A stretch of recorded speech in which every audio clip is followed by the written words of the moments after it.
મહારાષ્ટ્રની શાળા બહાર વેચાતા જંક ફૂડ પર પ્રતિબંધ મૂકવામાં આવ્યો છે, ત્યારે રાજ્યની શાળાઓ બહાર પણ પ્રતિબંધ મૂકવાની ઉઠી છે માંગ।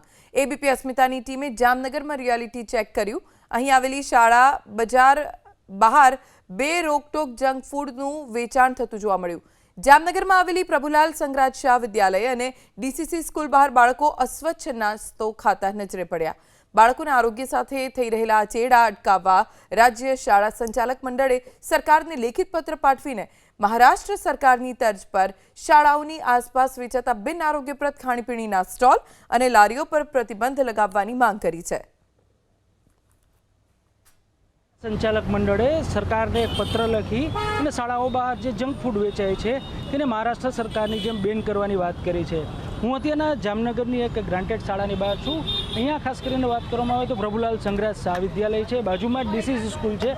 બંને સ્કૂલો છે તે અહીંયા બાજુમાં જ આવેલી છે અને અહીંયા આપને બહારની તરફ જોવા મળશે કે અત્યારના રિસેસનો સમય છે। જ્યારે રિસેસનો સમય હોય ત્યારે ખાસ કરીને જો અહીંયા બહાર વાત કરવામાં આવે તો અહીંયા બહાર અલગ અલગ લારીઓ છે, ખૂંચાઓ છે તે લાગે છે। અહીંયા અલગ અલગ ચીજ વસ્તુઓ છે તે વેચાય છે। ક્યાંક ઘૂઘરા વેચાશે તો ક્યાંક સમોસા વેચાશે, ક્યાંક પકવાન વેચાય છે તો ક્યાંક બ્રેડ પકોડા પણ વેચાય છે। એટલે વિદ્યાર્થીઓ જામનગરમાં ક્યાંક ને ક્યાંક આ રીતે અહીંયા જંક ફૂડ છે તે ક્યાંક ને ક્યાંક ખાઈ રહ્યા છે। રાજ્ય શાળા સંચાલક મંડળે ખાસ કરીને વાત કરવામાં આવે તો સરકારને પત્ર લખીને એવું કહ્યું છે કે જે રીતે મહારાષ્ટ્ર સરકાર દ્વારા આ અંગેનો પ્રતિબંધ જાહેર કરવામાં આવ્યો છે તે જ રીતે ક્યાંક ને ક્યાંક ગુજરાત રાજ્યમાં પણ આવી માંગણી છે તે કરવામાં આવી રહી છે। હવે સરકાર છે તે આ મામલે શું નિર્ણય લેશે તે જોવાનું છે, પરંતુ ક્યાંક ને ક્યાંક દ્રશ્યો છે તે જામનગરના એ સ્પષ્ટ થાય છે કે અહીંયા મોટી સંખ્યામાં વિદ્યાર્થીઓ જે પાછળ જ મેં આપને શાળા બતાવી જે શાળામાં અભ્યાસ કરવા માટે આવે છે ત્યારે જ્યારે રિસેસ પડે છે ત્યારે અહીંયા અલગ અલગ પ્રકારના જંક ફૂડ જેને કહી શકાય તે આરોગ્યને જે હાનિ પહોંચાડે છે તેવા જંક ફૂડ કહી શકાય તે આરોગવા માટે અહીંયા રિસેસમાં છે તે આવતા હોય છે તેવા દ્રશ્યો છે તે આજે એબીપી અસ્મિતાના કેમેરામાં કેદ થયા છે। રવિ બુદ્ધદેવ, એબીપી અસ્મિતા, જામનગર।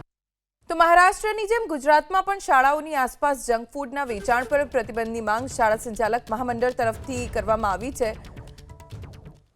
ગાંધીનગર શૈક્ષણિક સંસ્થાઓ આસપાસ એબીપી અસ્મિતાએ રિયાલિટી ચેક કર્યું અને સેક્ટર 23માં શૈક્ષણિક સંસ્થા પર બેફામ જંક ફૂડનું વેચાણ થતું જોવા મળ્યું। દાબેલી, વડાપાઉં, પફ, પાણીપુરી સહિતના જંક ફૂડનું વેચાણ થયું। પાન મસાલા, ગુટખાનું પણ વેચાણ કરતા લારી ગલ્લા જોવા મળ્યા। શાળા છૂટ્યા પછી કેટલાક વિદ્યાર્થીઓ જંક ફૂડ ખાતા કેમેરામાં કેદ થયા। શૈક્ષણિક સંસ્થાઓની બહાર ફાસ્ટ ફૂડ અને પડીકા વેચવા પર પ્રતિબંધ મૂકવાની માંગ જે છે શાળા સંચાલક મહામંડળ દ્વારા કરવામાં આવી છે। ત્યારે અત્યારે હાલ આપણે સેક્ટર 23ના આ સર્વ વિદ્યાલય કેળવણી મંડળ કડી જે છે એના શૈક્ષણિક સંકુલની બહાર છે અને તેની બહાર નજીકની જો વાત કરવામાં આવે તો તેની નજીક જ આ પ્રકારના જે હંગામી સ્ટોલ લાગી રહ્યા છે ત્યાં પડીકા મળી રહ્યા છે। નાના બાળકો હોય કે મોટા વિદ્યાર્થીઓ આ પડીકા જે છે એ લેતા હોય છે અને એની નજીકમાં દ્રશ્ય બતાવવાનો પ્રયાસ કરશે સહયોગી જયરામભાઈ।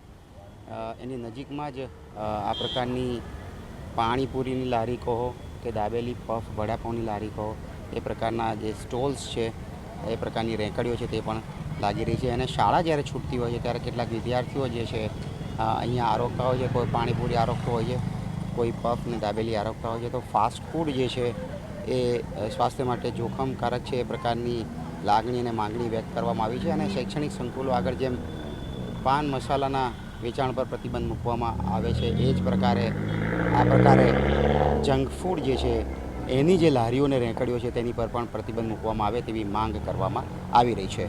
કેમેરામેન જયરામ રબારી સાથે કલ્પેશ રાવલ, એબીપી અસ્મિતા, ગાંધીનગર।